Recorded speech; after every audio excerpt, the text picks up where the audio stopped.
ಎಲ್ಲರಿಗೂ ನಮಸ್ಕಾರ ಸ್ನೇಹಿತರೆ. ಸಂಜು ಸ್ಯಾಮ್ಸನ್ ತಂಡದಿಂದಲೇ ಔಟ್. ಆ ಮೂವರು ಇನ್ನು ಕಿವೀಸ್ ವಿರುದ್ಧದ 4ನೇ T20 ಪಂದ್ಯಕ್ಕೆ ಭಾರತ ತಂಡದ ಪ್ಲೇಯಿಂಗ್ 11 ನಲ್ಲಿ 3 ದೊಡ್ಡ ಬದಲಾವಣೆ. ಹೌದು ಸ್ನೇಹಿತರೆ, ಹಾಗಾದ್ರೆ ಪ್ಲೇಯಿಂಗ್ 11 ನಲ್ಲಿ ಯಾವೆಲ್ಲ ಆಟಗಾರರು ಬಂದಿದ್ದಾರೆ ಮತ್ತು ಯಾವೆಲ್ಲ ಆಟಗಾರರಿಗೆ ಗೆಟ್ ಪಾಸ್ ಸಿಕ್ಕಿದೆ ಅಂತ ತಿಳ್ಕೊಂಬರೋಣ ಬನ್ನಿ. ಅದಕ್ಕಿಂತ ಮುಂಚೆ ನೀವೇನಾದ್ರೂ ಟೀಮ್ ಇಂಡಿಯಾದ ಅಭಿಮಾನಿಯಾಗಿದ್ದಲ್ಲಿ ಈ ವಿಡಿಯೋಗೆ ಒಂದು ಲೈಕ್ ಕೊಟ್ಟು ನಮ್ಮ ಚಾನಲ್ ಅನ್ನ ಸಬ್ಸ್ಕ್ರೈಬ್ ಮಾಡ್ಕೊಳ್ಳಿ. ಹಾಗೆ ಬೆಲ್ ಐಕಾನ್ ಅನ್ನು ಆಲ್ ಇಟ್ಕೊಳ್ಳೋದು ಮರಿಬೇಡಿ. ಇನ್ನು ನ್ಯೂಜಿಲೆಂಡ್ ವಿರುದ್ಧದ 5 ಪಂದ್ಯಗಳ T20 ಸರಣಿಯಲ್ಲಿ ಇದೀಗ ನಮ್ಮ ಭಾರತ ತಂಡವು ಈಗಾಗಲೇ 3.0 ಮುನ್ನಡೆ ಕೂಡ ಸಾಧಿಸಿದೆ. ಇನ್ನು ಮೊದಲನೇ 3 ಪಂದ್ಯಗಳಲ್ಲಿ ಅದ್ಭುತ ಪ್ರದರ್ಶನ ನೀಡಿ ಸರಣಿ ಗೆದ್ದ ಭಾರತ ತಂಡ ಇದೀಗ 4ನೇ ಪಂದ್ಯಕ್ಕೆ ಸಿದ್ಧತೆ ಆದ್ರೆ ನಡೆಸ್ತಾ ಇದೆ. ಇನ್ನು ಈ ಪಂದ್ಯವು ರಾಂಚಿಯ GSCA ಅಂತಾರಾಷ್ಟ್ರೀಯ ಸ್ಟೇಡಿಯಂನಲ್ಲಿ ಆದ್ರೆ ನಡೆಯುತ್ತಾ ಇದೆ. ಇನ್ನು ತಂಡದ ನಾಯಕ ಸೂರ್ಯಕುಮಾರ್ ಯಾದವ್ ಅವರು ಕೆಲವು ಬದಲಾವಣೆಗಳನ್ನು ಮಾಡಿ ಯುವ ಆಟಗಾರರಿಗೆ ಅವಕಾಶ ನೀಡುವ ಸಾಧ್ಯತೆ ಇದೆ ಅಂತ ಹೇಳ್ಬೋದು. ಹೌದು ಸ್ನೇಹಿತರೆ, ವಿಶೇಷವಾಗಿ ಫಾರ್ಮ್ ಕಳೆದುಕೊಂಡಿರುವ ಸಂಜು ಸ್ಯಾಮ್ಸನ್ಗೆ ಅವಕಾಶ ಕೊಡುವ ಸಾಧ್ಯತೆ ಕಡಿಮೆ ಇದೆ. ಅವರ ಬದಲು ಹೊಸ ಆಟಗಾರರಿಗೆ ಅವಕಾಶ ಆದ್ರೆ ಸಿಗಬಹುದು ಎನ್ನಲಾಗುತ್ತಿದೆ. ಇನ್ನು ಭಾರತ ತಂಡವು ನ್ಯೂಜಿಲೆಂಡ್ ವಿರುದ್ಧ ಈ ಸರಣಿಯಲ್ಲಿ ಅತ್ಯುತ್ತಮ ಫಾರ್ಮ್ ನಲ್ಲಿದೆ ಅಂತಾನೆ ಹೇಳ್ಬೋದು. ಮೊದಲನೇ ಪಂದ್ಯದಲ್ಲಿ 48 ರನ್ಗಳಿಂದ ಗೆದ್ದರೆ 2ನೇ T20 ಪಂದ್ಯದಲ್ಲಿ 7 ವಿಕೆಟ್ ಗಳಿಂದ ಆದ್ರೆ ಗೆದ್ದಿತ್ತು.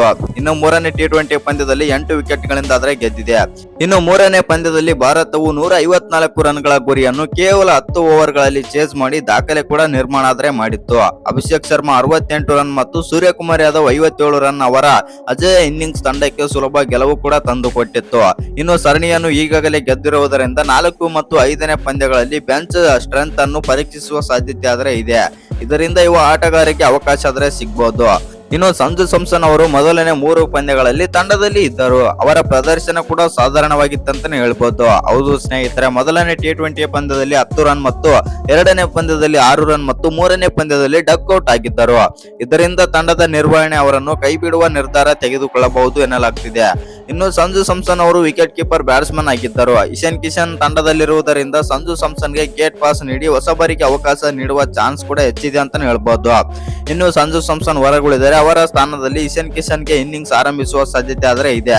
ಇನ್ನು 3ನೇ ಕ್ರಮಾಂಕದಲ್ಲಿ ಶ್ರೇಯಸ್ ಅಯ್ಯರ್ ಆಡಲಿದ್ದಾರೆ.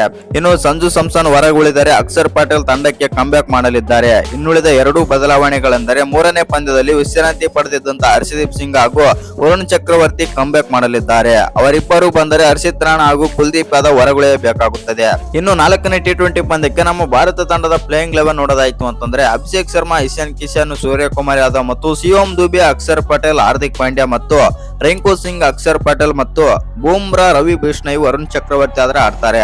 ಇನ್ನು ಈ ವಿಡಿಯೋ ಇಷ್ಟ ಆಗಿದ್ರೆ ಒಂದು ಲೈಕ್ ಮಾಡಿ, ಶೇರ್ ಮಾಡಿ. ಹಾಗೆ ಇನ್ನು ಯಾರು ಚಾನಲ್ಗೆ ಸಬ್ಸ್ಕ್ರೈಬ್ ಮಾಡ್ಕೊಂಡಿಲ್ಲ ಸಬ್ಸ್ಕ್ರೈಬ್ ಮಾಡ್ಕೊಂಡು ಬೆಲ್ ಐಕಾನ್ ಅನ್ನ ಆಲ್ ಇಟ್ಕೊಳ್ಳಿ. ಹಾಗೆ ಮರಿದೆ ವಿಡಿಯೋಗೊಂದು ಲೈಕ್ ಕೊಡೋದನ್ನ ಕೂಡ ಮರಿಬೇಡಿ.